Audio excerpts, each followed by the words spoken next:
But my brother and I were both possessed. We know that half of our house was on some sort of Indian burial site. My brother and I would hear demons, and what my dad said later in life was, I don't believe in a ghost, but every time I park my car after work, I run through the hallway because I feel weird. But that's where my brother and I's bedrooms were. He felt an evil presence there. In fact, one day I thought I was possessed, and for me to get out of it, I jumped into the swimming pool. Yeah, then when we moved out and it stopped. Have you felt anything like that since then? Well, at the Comedy Store, you know that place is haunted. There was a ghost named Gus. In the 50s, he was a mafia henchman that apparently was murdered at the Comedy Store. It was a club called Ciro's at the time, and I've seen Gus a couple of times. Me and my friend Johnny Sanchez did a gig in Bakersfield. This is back in the 90s. And I parked my truck at the Comedy Store parking lot. At 4 a.m, when Johnny dropped me back off at my car, we looked up and there's a window on the top floor, and we saw a faceless man wearing a top hat with his hands against the window looking at us. I just saw this large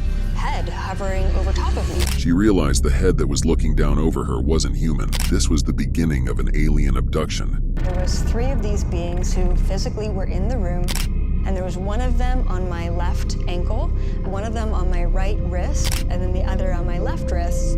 And then the next thing I remember, they were literally dragging me from my bed, carrying me out into the hallway. The only part of the experience that I don't fully recall is how we got from the hallway up to their ship. I even remember them putting me into this very stiff metal chair in the middle of this room. I couldn't move, I couldn't speak, I was paralyzed. I don't know what they did to me, but I was able to open my eyes, blink, and look around. So I saw this machine in my periphery of my right side, and I saw that coming from the machine was this cylindrical mechanism, and as it got closer to me, it got smaller and smaller until it went into my right ear.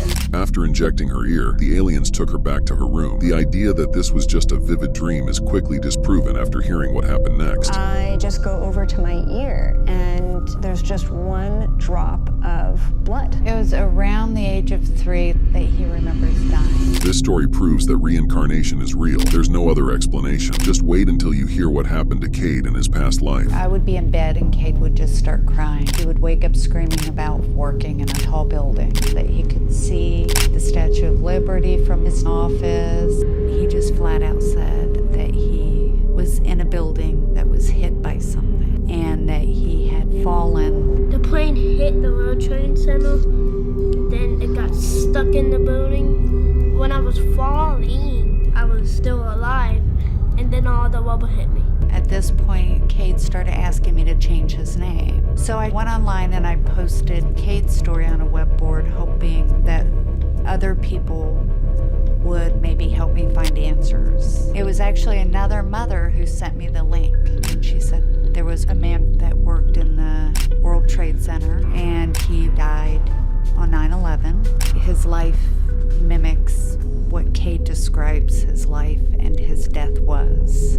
All of a sudden, my 3-year-old son glares at me in the mirror and he says, "Damn it, Hanny, listen to me." This is the moment Noah's mother realized there was something possessing her son. The last time I heard someone call me Hanny would have been before my brother's passing. No one else called her Hanny. Not her friends, not her dad, not me. My brother died in 1993 and Noah was born in 1998. His voice lowered and it sounded a little spooky. Listen to me. When Noah was around 4, Noah's dad and I had taken the kids out to eat and we had already ordered our food. We were just sitting there having normal conversations. The kids were drawing on the kids menu and Noah abruptly stands up on the booth and holds his arms up in a big circle and he said, "When I was here before, I died." And I asked him, "When you were where?" And he said, "Here, Mom." And he took his hand and he said he was in a car driving like this on a road and that his car wrecked, caught on fire, and that he died.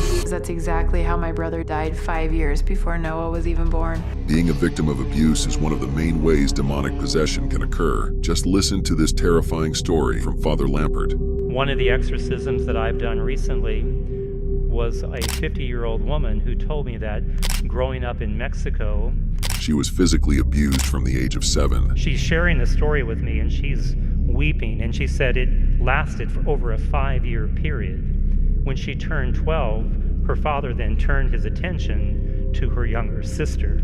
She's crying, and she looks at me and says, "Can you help me?" And I looked at her and said, "Jesus is going to help you." Her eyeballs turned green, the pupils became slanted like a serpent, and this voice came out of, "He has no power over us." Father Lampert rose from his chair, put his hand on the woman's head, and began to pray for her. The demon looked up at me with these green eyeballs and said, "You can't get rid of us. We've been here too long. You're not strong enough." And then I reached in my pocket and took out some holy water, and there was a shriek, and the demon collapsed to the ground and was begging me to stop praying and to stop using the holy water. They sat the woman back in a chair and began performing an exorcism. The chair flew back, hit the wall. The person came up out of the chair. There was a scream, and they collapsed on the floor. And then myself and the other priests lifted the person up, and this lady is beaming as bright as the sun. And every manifestation of evil was completely gone. So he was hissing like a cat, and his face took on the demeanor of a cat. There was a firefighter who was allegedly possessed. And so I met him at the door, and I just remember he was an enormous hulking man. I thought, gosh, if he does have a demon and he gets violent, or even if he doesn't have a demon and he gets violent, this is going to be really bad. Like there's no stopping him. Father Martins brings the man into his office, and what you're about to hear next is proof the paranormal is real. He asks the firefighter some basic questions about his life. And I say, okay, just keep talking. And I go over to the shelves and I bring over a stack of books and I put them on the table with the spines kind of turned towards him. Father Martin does this to control his eyes. He knows that he's going to be reading the books he's putting on the table. He's sparking curiosity to keep the firefighter distracted. And so I keep doing that, and then I walk behind him and I go get a stack. And so I'll have a glass half filled with water, and it looks like I just left a glass on the shelf, but it'll be holy water. I dip the tip of my finger in, so I just took a drop. As I'm walking behind him, I fling it on his clothing. There is no human way he would know. He shot out of the chair and he arced his head backwards so that our faces were parallel to each other. His teeth seemed to sprout a couple of, like his canine teeth. So he was hissing like a cat, and his face took on the demeanor of a cat. I saw his teeth as fangs that were 2 inches long. Did that actually happen? No. The devil can manipulate light.